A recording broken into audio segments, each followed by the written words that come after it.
Hey, and welcome back to the series where we try to make Gibraltar the best footballing nation in Football Manager. In the last episode you saw that we made it to the 13th spot with Gibraltar and also that our reputation was improving a lot, which was really helping us to buy better players and to also sell good players for some good profit. In this episode I'll be simming forward another 5 years, so to 2043, and our goal is to reach the top 10 in the Nation Club coefficient. Why the 10th place, you may ask? Well, that's simply because when we reach the 10th place we have better Champions League and Europa League spots, and also it's achievable in the next 5 years. What I'll be doing now is I'll be simming forward another 5 years to 2043. After that we will take a look how the nation of Gibraltar has developed in those 5 years, and hopefully we have reached the goal, which is to get to the 10th position in the coefficient list, and also our aim with Gibraltar is to reach the top 80 countries in the world. I think those are both achievable. Let's see if we reach those goals in 5 years. I will see you in a blip after the sim. The year is 2043 and we've simmed 5 years into the future. We're now 20 years further from when we first started this save and also started this challenge. Let's have a look how Europe FC and the nation of Gibraltar improved in those last 5 years. As always, let's start off with the Gibraltarian Football League. And as you can see, last season Europe FC finished in first, and also they did in the other 4 seasons. However, what is a little bit surprising is that Glacis United have finished runners up in 4 out of the 5 seasons. Lincoln and St. Joseph are nowhere to be seen, with Mon 62 taking the 3rd spot.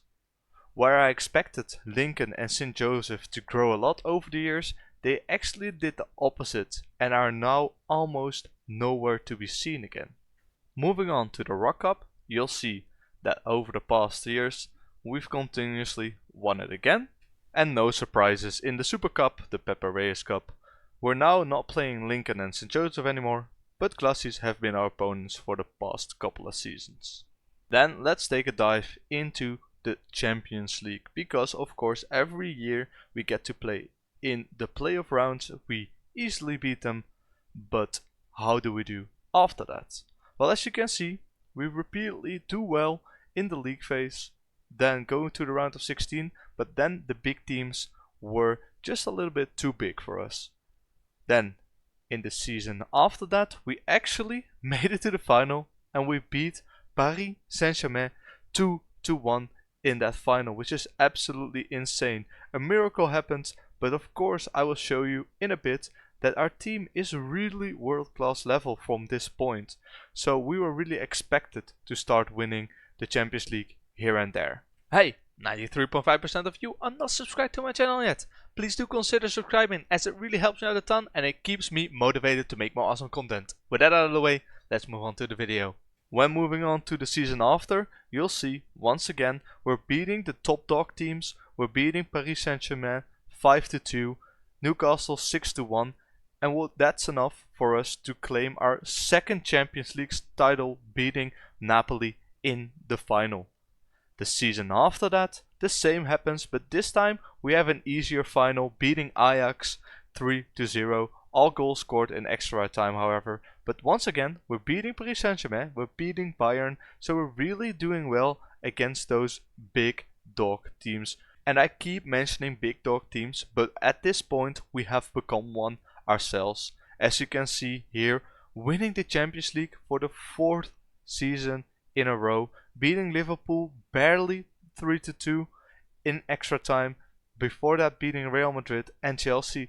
So where previously we were trying to beat the big dog teams, we have now become the big dog team. And how does that look like when you take a look at the Champions League? Well, here it is, Europe FC winning it 4 seasons in a row. It's absolutely insane. Don't think we're gonna be able to win a 5th, because it was really hard and very lucky for us to keep winning those games. But hopefully our team is good enough, we can rotate a bit and spend more money bringing players in and retain that European crown. And for the Super Cup, of course, 3 times in a row we've won it. You might wonder, well, how did you do that? Were you able to win the Champions League when you don't have that much money to spend after all? Well, since our reputation grew, also the worth of the players grew. So we could sell players like Jose Alberto Robles for 35 million and also Marcos Fernandes for 35 million. These players aren't especially very good, but the money we would get from them made us able to buy, for example, Richarlison, who is an insanely good player because we've developed him very well. The season after that, we spent some money bringing some players in who we let go of immediately again, but just to spec the bank balance of the other teams.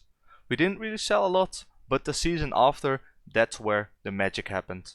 Because in that season we were able to make 2 insanely big sales in Fernando Santos and also Inaki Lacerto. They left for 200 million, and for that money we could buy some insane players. Aldo Torres, a right back, which is absolutely insane. Bruno Poletti, a revelation in goal, and also Rodrigo, just an instant starter for any Champions League side. Also bringing in some youth in Peter Bucks and Mohamed Al-Otaibi, which really helped us get more versatile and really helped us to improve for the future. Keep in mind, at this point we already had a team that was good enough to win the Champions League, but after these signings we were able to retain it for the coming years. The years after, we kept spending money on players. Noteworthy, Pierre-Alexis Poulain, a center back who is absolutely insane. And also we tried to spend more money to the league, to St. Joseph in this case. 45 million for their players was helping them to grow their club's reputation. Because if we keep spending money on players, the reputation and the finances improve of that said club. So the year after we did exactly the same, bringing in Aram Variante and of course releasing him straight away.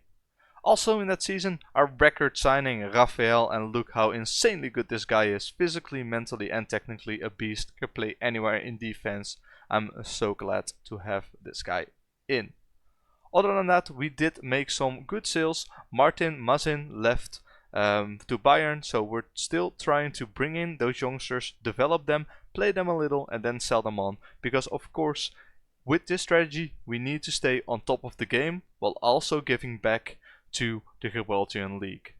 However, the thing I don't completely understand is the fact that we're spending a lot of money bringing in all these St. Joseph players and they're not spending it. I think over the past years we spent 70 million, but then if we take a look at the facilities, you'll see that they've now got basic training facilities, while before it was poor training facilities. So they are upgrading their facilities, but one way or another they're going to need another form of standard income. So not the income they get from transfers, but income when it comes to European football.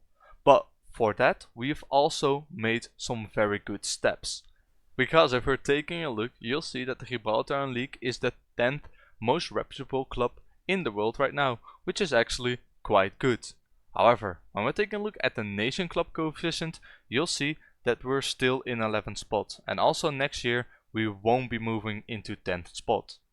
However, we've continuously been getting 10k points a season, and you'll see that Scotland didn't do so well last year. So that means that in the next year, if we manage to win the Champions League once again, or do well in the Champions League and the other teams from Gibraltar do the same, then we are able to take over Scotland in the next 1 or 2 years or so.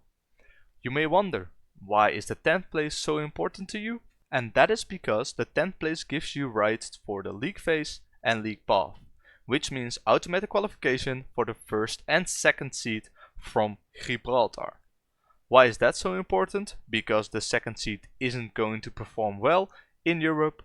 Well, it's important because if you enter the Champions League, you'll get a guaranteed 16 million. And that 60 million is really going to help the teams from Gibraltar improve over the next couple of years. So that is why we're aiming for the 10th spot in the next 1 or 2 years. The second best team in Gibraltar is now Glasgow United FC. That's why I'll be showing you how they did in Europe over the past 5 seasons. First season didn't make it into the Conference League. Season after made it into the Conference League, got some wins and some draws. The season after, once again Conference League with 1 win and 2 draws. The season after that they actually made it into the knockout stages of the Conference League, beating Dynamo TB, not sure what that stands for, but then losing to Braga, which is a bit too big for them. And after that season, they once again went to the Europa League, lost in the Europa League qualifiers and also lost in the Conference League qualifiers, which meant no European football for them. Let's also take a look at the Lincoln Red Imps. They've usually been the second best team, but over the past couple of years they haven't really done very well. But in Europe they didn't do too bad. They qualified here for the Europa League phase, and they've actually gotten 2 wins, which is good for them. The season after, they've managed to reach the Conference League phase, and they've also gotten once again 2 wins. Then the season after, 3 wins and 1 win and 3 draws, and the season after that, 3 wins in the Europa League phase. So very good for them. Then the last season in the Conference League, they've actually only gotten 1 win and 2 draws, which means that they've really gone backwards instead of forwards, which is a little bit of a shame to see. Then let's once again take a step back and take a look at Europe FC. You'll see that our training facilities are still superb and our youth facilities are now great. I keep trying to upgrade them, but the board doesn't want to go with me into my flow. But hopefully in the next 7 years we can also get them to be superb. Then one thing you might see immediately when you look at this screen, we have gotten a new stadium. The Leon Unskilled, which is actually my name in this series, stadium has been opened in 2041, so we've been playing there for I think 2 years now. As you can see, it's only us, so we're not sharing the stadium anymore, and 15,000 capacity, which is an increase of 13,000 from the old stadium. Let me quickly show you what happened to the Victoria Stadium, because all the other teams are still playing in there. We did increase the capacity to 3,300, which means there's more revenue for all the teams that are playing there. But it was getting a little too small for us. That's why we decided to build a new stadium for 15,000 capacity. However, that stadium is getting quite small as well. If we take a look at the home attendance in, for example, the Madrid game, you'll see we're full house sold out. But also against the Lions, 5-0, it's also being sold out. So we really need to see if we can expand the stadium once again, and maybe in a couple of years build another stadium. Then this stadium can go to another team in the league. But we'll see how that pans out. Then also for you who it might interest, right here you'll see our supporter profile. You'll see 50,000 season ticket waiting line, so a lot of people want to get another season ticket, which means that we can actually fill a stadium of 30,000 people. Also, our social media has grown an insane amount. We've gotten 83,000 followers, which is absolutely insane. I think it's almost the same as, like, for example, Manchester United has. But if we keep winning the Champions League, it will still improve every year once again. Then onto the finances. As you can see, at the start of every season we get about 50 to 60 million transfer budgets to work with, but also our wages have grown now a lot more. Started with 1 million 4 years ago, and now it's almost 2.5 because we're bringing in all these big name players, and also of course the big name players that were already here want new improved contracts. Then the debts and loans, 40 million transfer debt, no net debt, so we're doing very well. Also, if we take a look at the sponsors, you'll see a lot more sponsors, a lot more money coming in, and I think in total we'll have about 40 to 50 million coming in from sponsor revenue each year, which is very good, and it makes our club a lot more sustainable and not so reliant from selling players or doing well in Europe. Let me just walk through a couple of the insane players that we currently have at the club. Some of them you've already seen, but I just want to give you an impression of how good this team already is. Of course, every year I try to not sell our really good players and keep the youngsters in, but sometimes you really can't do anything about it and you'll have to sell. What I'll do then is I'll be signing some more talented youngsters, maybe make some big money signings, but in the end hope that our team doesn't lose its class so that we can keep winning the Champions League. As you can see, all of these players are absolutely insane. The records that Europe FC has are also very interesting to see. Here you can see how our attendance has grown over the years, and right here you can see how our gate receipts have actually been growing over the past couple of years, starting from 50k against Sofia, now at 700k versus one single game against Chelsea. And what's also interesting is that of course we're now spending a lot more money on players. Firstly, our record signing was 183 and now it's almost 155 million from Rafael. I think for Europe FC that's all I wanted to show for now. If you have some questions about anything else or you want to see something else, please leave your comments down below and I'll be happy to show you in the next episode. Then on to the nation of Gibraltar itself. How did Gibraltar do in those past 5 years?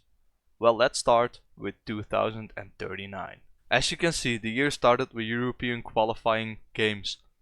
We had to finish in first or second, and that's what we did.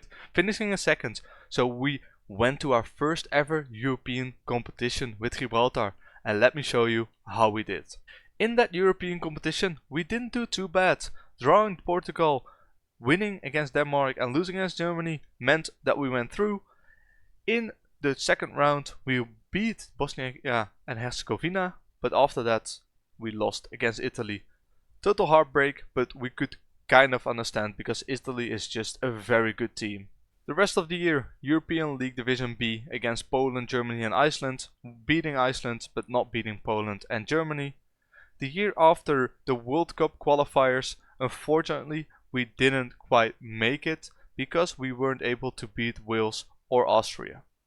The year after, once again in the European League B, this time Hungary, Switzerland and Scotland, getting some mixed results, not promoting but also not demoting, so we're still in League Division B, which is absolutely fine.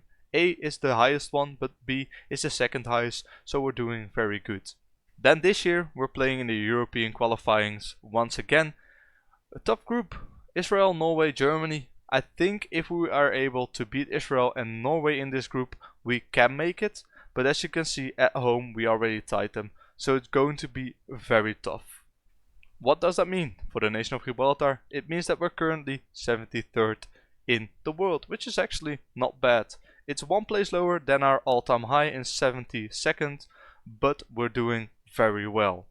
As you can see, a lot of the players that we currently have are also playing for known clubs, such as Dominic Webber for Bordeaux, Noah Reid for Sparta Rotterdam, Matthew Campbell for AEK Athens, and the same goes for Scott Hughes and Adam Davies. Let's walk through some players. Some of them were already Gibraltarian, some of them weren't yet, so we had to neutralize them, but as you can see, we don't really have a lot of good players, but it's good enough for us to qualify for a European competition here and there. Of course, in the following seasons we'll be hoping to get more youngsters in, and also that the rest of the clubs in Gibraltar spend their money on improving the youth facilities so that more chances of good youngsters do appear. That's going to be it for now. If you're missing something, please let me know what you're missing, and I can also show you in the coming episodes. In the next episode we'll be simming forward another 7 years to 2050. If you want to be notified whenever that episode drops, please don't forget to leave a like and subscribe to always get notified whenever I upload. Anyway, once again, I want to thank you for watching, hope you've enjoyed, and see you in the next episode.